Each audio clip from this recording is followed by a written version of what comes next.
Smell किस चीज़ की होती? आज की वीडियो में आपको दिखाने जा रहे हैं कि खालिश शहद कैसे उतारा जाता है। सामने जामुन के दरख्त पे बंदा उतार रहा है, तो जो ही उतरता है आपको दिखाएंगे खालिश शहद। तो चैनल को सब्सक्राइब कर दें, वीडियो को लाइक कर दें। आ जी हम जाली रखी है, विचों लड़ नहीं जाती? नहीं हैं ये इसलिए बनाई मूँह वास्ते, अखां दे विच ना डंग नहीं वजदा। नहीं तो उवें तो थोड़ा डंग मार ही सकती। ये बड़ी दूर रहिंदी है मूँह दा पानी ना, वावा दूर रहनी इंज हवे ना मोटी इत्थे सिर आ जाना ते अच्छा दूर रानी हैगी। हां मूँह तो थोड़ी दूर रह।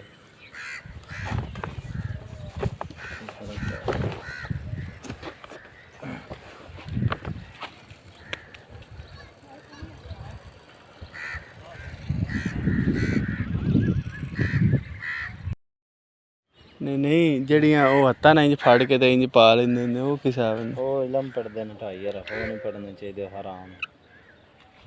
तो लब्बी रौनक की बनया पी गई नहीं हाला तू तू बंद कर और ले की केचड़ कदरी भी नहीं लब्बा।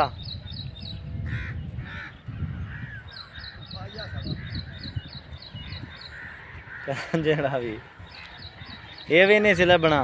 आ फुल ते वे चार चफेरे रड़े हुए पैन, ये दो जेड़े लगदे ने इत्थे, दो तो लगदे ने, दूआ भी बड़ा चंगा। कित्थे लड़ गई कांड दे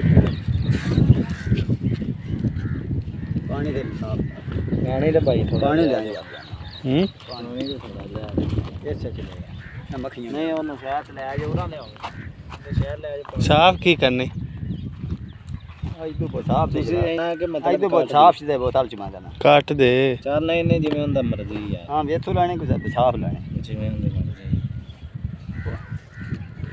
साफ लाने ते आ प्याज दे आ वे नतीज कला नहीं।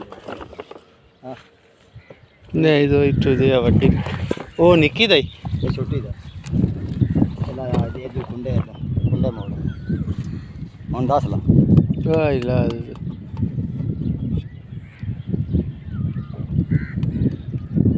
लगे काट दी गई थे मक्खियां ला दे भी और नाल जानी है। पानी लिया दिंदा यार, पानी शायद भी लिया दे सन इन्ना खासा कोई बनया इन्ना फद के थले सट्टी है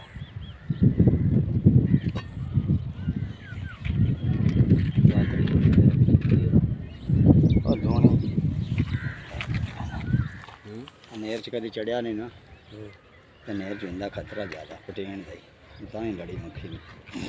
ये भी बड़ी हिम्मत का काम हुंदा मक्खियां नु सिर देना। हाँ एक लड़ जाए तो ये मान को नहीं होती। चलो करा यार साडा इंदे नाल अगे मेरी मुलाकात नहीं ला बेली। पानी लियावा पीण वास्ते के हाथ धोने? पानी नाल दोवां इकट्ठे ले जा।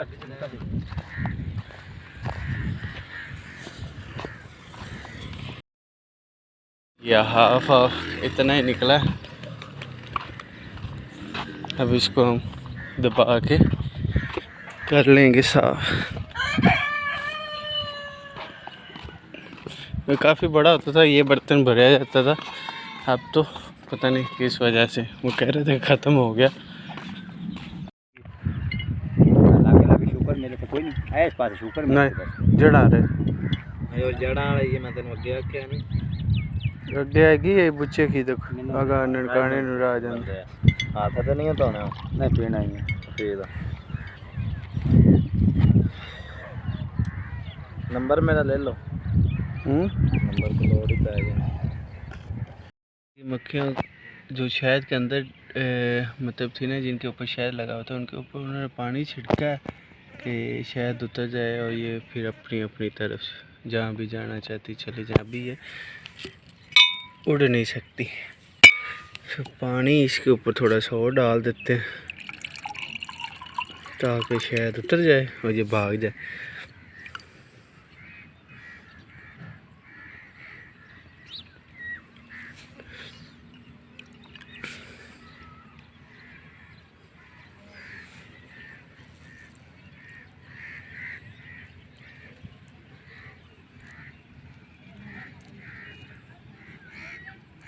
चलो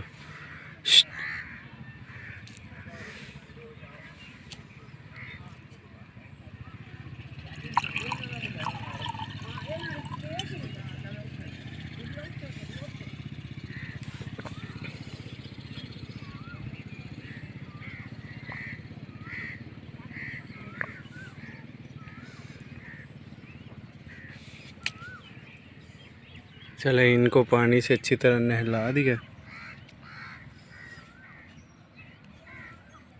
अब ये साफ सुफ हो के जहाँ भी जाना चाहें जा सकती हैं, किधर की किधर की किधर की।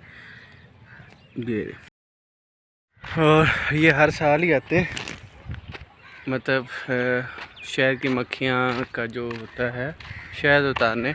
तो इस दफ़ा थोड़ा सा लेट आए थे। वो कह रहे थे कि जी ये अब तो ख़त्म हो चुका है, पक गया था, ख़त्म हो गया, तो अभी जितना उतारा है उसका हाफ़ फिर हमें दे देते होते, बाकी हाफ़ वो खुद ले जाते होते। चले जितना भी मिला है तो अच्छी चीज़ है ना, और भी है प्योर, क्योंकि बाज़ार वाले चीनी वाले तो है नहीं, है प्योर और है अच्छी चीज़।